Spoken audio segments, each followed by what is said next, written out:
Bonjour à tous, bienvenue dans votre magazine d'information 7 jours en Chine. Plusieurs dignitaires étrangers saluent les efforts de maintien de la paix de la Chine. Fleuve Tinsha, un opéra folklorique, célèbre le 90e anniversaire de l'Armée populaire de libération. Dans plusieurs grandes villes chinoises, le paiement en numéraire est abandonné. Des légumes poussent dans le désert de Gobi. Le doyen du musée du Palais impérial voudrait rendre vivantes les reliques culturelles. Plusieurs dignitaires et des experts militaires de d'autres pays ont envoyé leurs félicitations et ont parlé en termes très élogieux des efforts de maintien de la paix de la Chine à l'étranger. En fait, le 90e anniversaire de l'Armée populaire de libération de la Chine permet de constater que la Chine joue un rôle majeur non seulement dans la région, mais dans l'ensemble du monde. Nous souhaitons le meilleur à l'APL parce qu'ils ont été des partenaires importants, particulièrement en ce qui a trait à la lutte antiterroriste, pour s'assurer que la région est protégée contre le terrorisme. Et je crois que notre président veut continuer d'entretenir une relation chaleureuse entre la Chine et les forces armées philippines. Nous voulons également avoir une excellente relation professionnelle avec l'APL.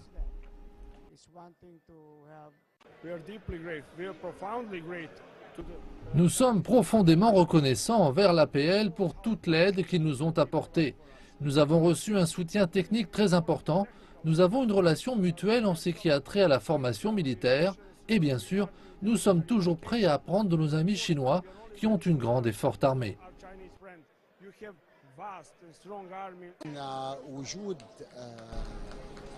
L'opération de maintien de la paix de la Chine dans le sud du Liban rend les troupes de maintien de la paix des Nations Unies au Liban plus diverses et plus neutres.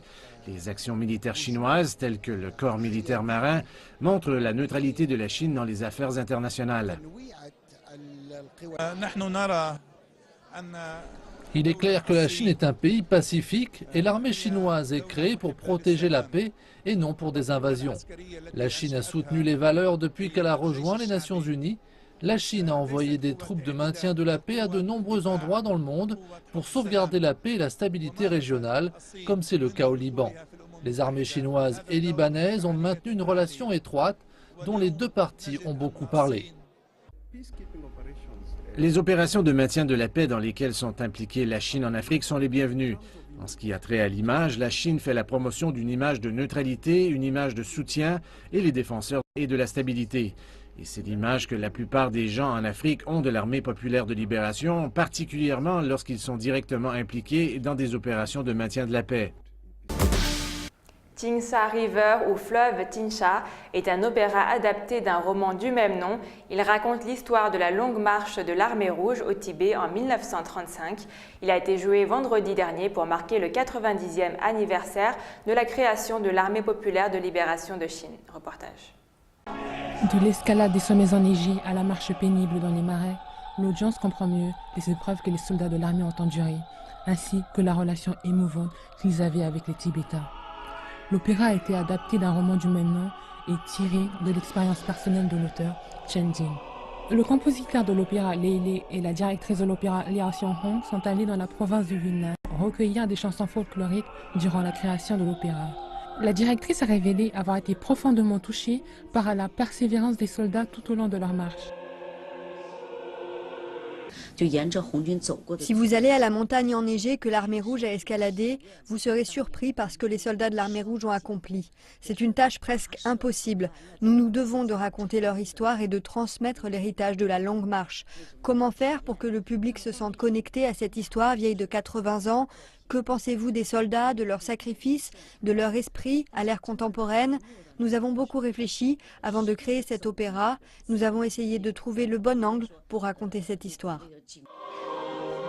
Restant fidèle au roman, cette version a été imprégnée de la musique ethnique traditionnelle, des chansons folkloriques et de l'opéra kuntu. Il existe 4 autres adaptations de l'histoire. Il s'agit d'un film de 1963, d'une bande dessinée et des opéras de Shaoxing et Pingju. Je suis moi-même un soldat, je suis joué le rôle de ce soldat de l'armée rouge durant la longue marche. Le plus gros défi a été d'exprimer l'esprit de ces soldats. Les gens ont tendance à respecter ceux qui ont souffert dans la vie et surmonter l'adversité. L'esprit de la longue marche symbolise ainsi la victoire. Comment la remporter même si tout semble impossible?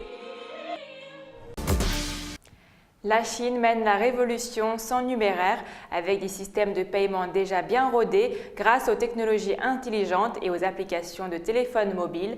Le géant informatique chinois Tencent et ses instituts collaborateurs ont publié conjointement le rapport 2017 sur l'indice de l'art du mieux vivre. Ce sont les villes de Beijing, Shenzhen et Guangzhou qui se distinguent par leur avance technologique. En Chine, les espèces disparaissent peu à peu du quotidien. En effet, les méthodes de paiement mobile gagnent en popularité. Tencent affirme que le nombre moyen quotidien de paiements mobiles sur sa plateforme dépassait 600 millions de transactions à la fin de l'année dernière. WeChat, son application révolutionnaire de messagerie instantanée, joue un rôle essentiel dans ces chiffres étonnants. Les villes de premier rang comme Beijing, Shenzhen ou Guangzhou sont les principales métropoles en termes d'activités de paiement sans numéraire. À l'avenir, les villes de deuxième et troisième rang afficheront probablement un potentiel accru dans la croissance des paiements mobiles. Nous sommes heureux d'apporter à davantage de consommateurs. Avec seulement 100 yuan ou 15 $ en espèces en poche, combien de temps peut-on tenir? Certains parlent d'un mois, selon un sondage de Tencent, le géant chinois de l'Internet. Bien sûr, cela ne signifie pas qu'on ne dépense pas d'argent pendant cette période. Cela signifie que l'on paye sans espèces.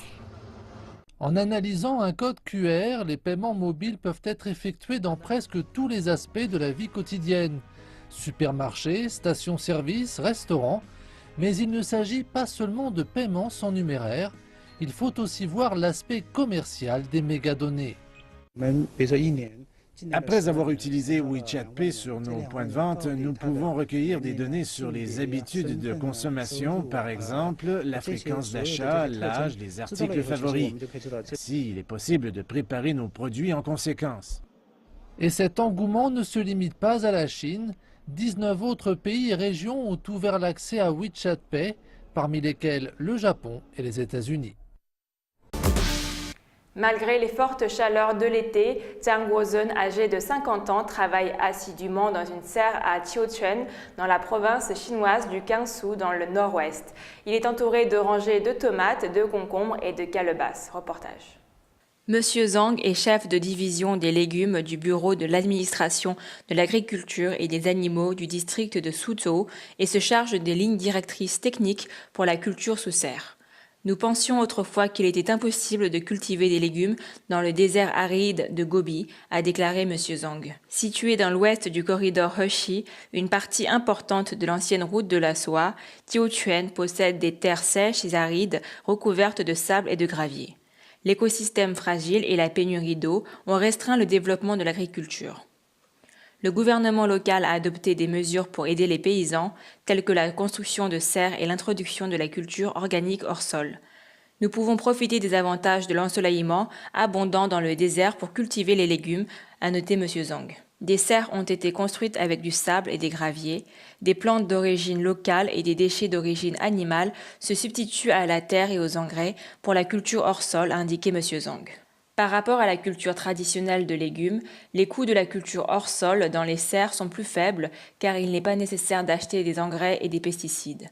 En plus, la qualité des légumes est garantie grâce à la culture organique. Nous avons adopté une technologie d'irrigation par micropulvérisation qui a permis de réduire d'environ 40% la consommation d'eau par rapport aux méthodes traditionnelles agricoles, a révélé M. Zhang. Des instituts de recherche et développement tels que l'Académie des sciences agricoles de Chine et l'Université agricole du Gansu ont aidé le district à introduire des technologies avancées, dont des équipements de contrôle à distance sans fil, des systèmes multifonctionnels de collecte de données et des générateurs de dioxyde de carbone.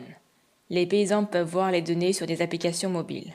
À présent, environ 786,7 hectares de serres ont été construites dans le district et les catégories de plantes se sont étendues, incluant des champignons et du raisin.